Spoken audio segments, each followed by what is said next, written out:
je m'appelle Hervé Gallion. Bonjour, je m'appelle Serge Bellulo. Alors Hervé, aujourd'hui juste une question.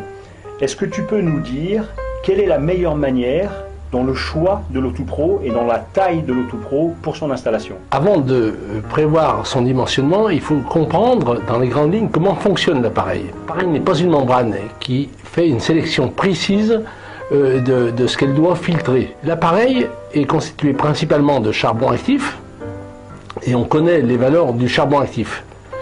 Néanmoins, ce que l'on sait, c'est que le charbon actif a besoin d'une vitesse déterminée du passage de l'eau, fonction de ce qu'elle est polluée en produits chimiques ou en poison quelconque, mais il est important qu'elle passe à une certaine vitesse. Alors on a déterminé pour nos appareils une vitesse de passage.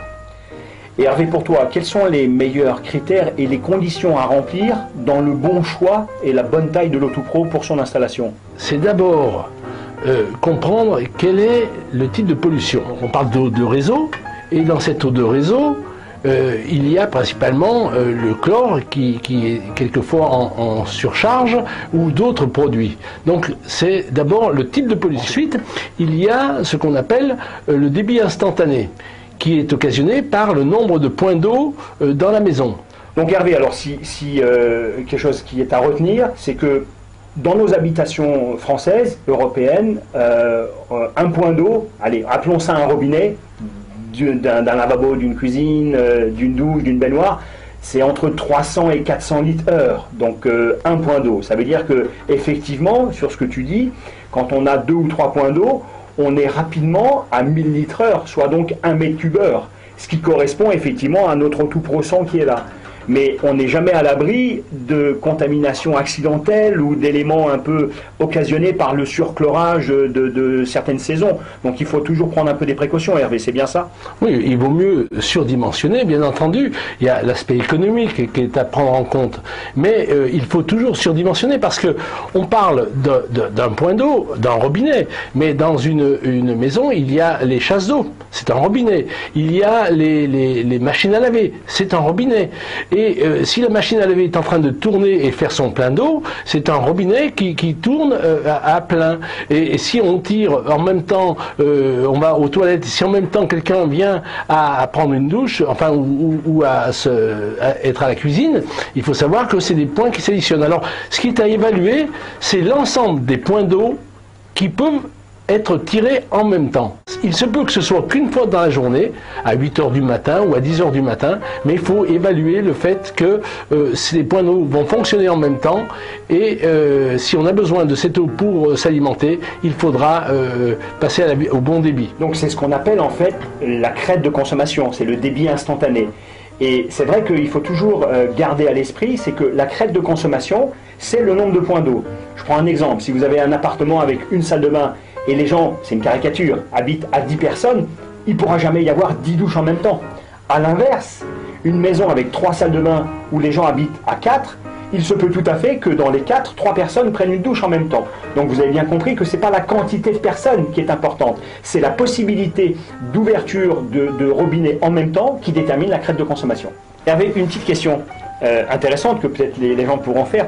Comment on arrive simplement à déterminer le débit instantané d'un robinet? C'est très simple, il suffit de prendre une bouteille d'1 litre, ouvrir un robinet et de regarder sa montre pour calculer en combien de secondes la bouteille se remplit.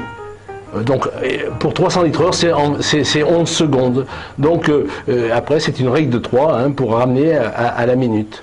Hervé, après, quels peuvent être les risques, effectivement, de mettre un Auto-Pro qui est légèrement trop petit ou légèrement sous-dimensionné? Qu'est-ce qu'on peut avoir comme effet induit par rapport à cette décision? Alors, ce qu'il faut savoir, c'est que l'appareil étant dimensionné pour un débit d'eau, si on augmente le débit d'eau, il va de soi que le travail se fera moins bien.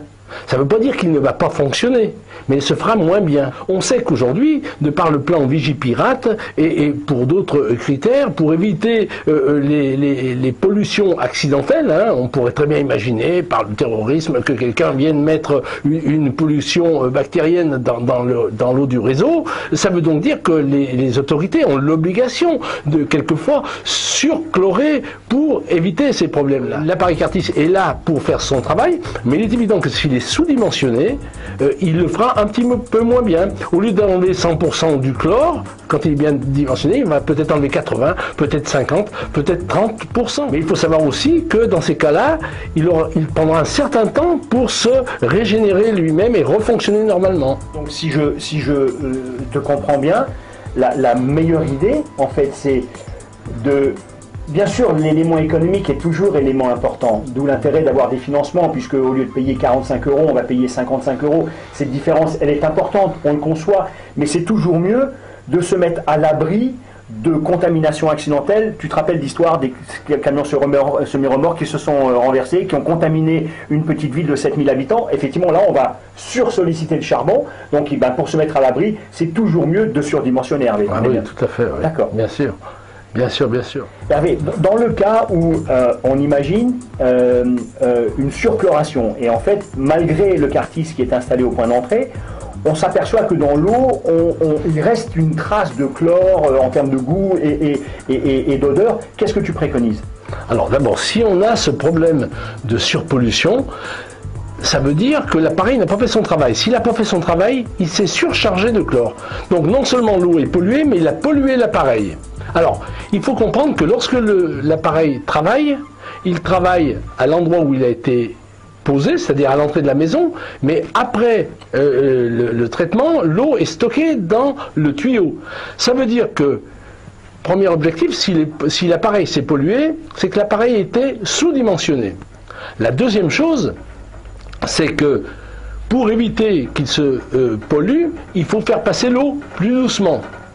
Mais ce qu'il faut quand même savoir, c'est que si l'appareil s'est pollué, c'est que l'eau qui se trouve entre l'appareil et le robinet d'utilisation est aussi polluée. Donc, pour le refaire fonctionner normalement, il faudra faire couler doucement pour évacuer toute l'eau qu'il y a entre l'appareil et le point de consommation, faire passer l'eau doucement pour que, à nouveau, on rince l'appareil et qu'il refonctionne normalement avant de refaire des analyses. Et pour qu'il n'y ait plus de chlore. Parce que la finalité, c'est qu'il faut supprimer les pollutions principales dans nos réseaux, en tout cas en Europe, qui est le chlore, surchloration, et ça c'est difficile. Si on était à la place des compagnies des eaux, on ferait pas mieux qu'eux. Il faut surchlorer pour en avoir suffisamment, parce que le chlore se dégrade dans le cheminement de l'eau et des tuyaux. Donc surchloration. Il y a surtout aussi ce dont on a bien peur aujourd'hui, c'est l'aluminium, puisque pour rendre l'eau claire, on met des sels d'aluminium. Il faut supprimer ces sels d'aluminium parce qu'on n'est pas à l'abri de la maladie d'Alzheimer. C'est pas nous qui le disons. Tout le monde sait que l'aluminium favorise la maladie d'Alzheimer. Alors après, bien entendu, il y a les nitrates, il y a tout ce que l'on sait. On fait aussi ce travail-là. Mais c'est principalement le chlore et les sels d'aluminium qu'on va vouloir éliminer dans un premier temps. Pour éviter justement d'être confronté à cette situation de rincer son appareil, la préconisation, c'est le constat du sous-dimensionnement. Et le constat, c'est peut-être toujours d'avoir à changer sa machine pour une machine plus grosse. On évite... Ça c'est évident. Et moi je pense qu'il faut, il vaut mieux faire l'erreur de surdimensionner que de faire l'erreur de sous-dimensionner. Ça c'est certain. Quitte à prendre, après de voir l'aspect économique par un aménagement des financements, ça je rentre pas là-dedans. Mais il vaut mieux surdimensionner les appareils. Ok, ben écoute Hervé, merci beaucoup de ces explications. Hein. Hervé, le créateur de Cartis, c'est toujours un plaisir. Et puis on aura l'occasion de discuter d'autres sujets avec lui. À très bientôt. Merci Hervé. Ok, au revoir.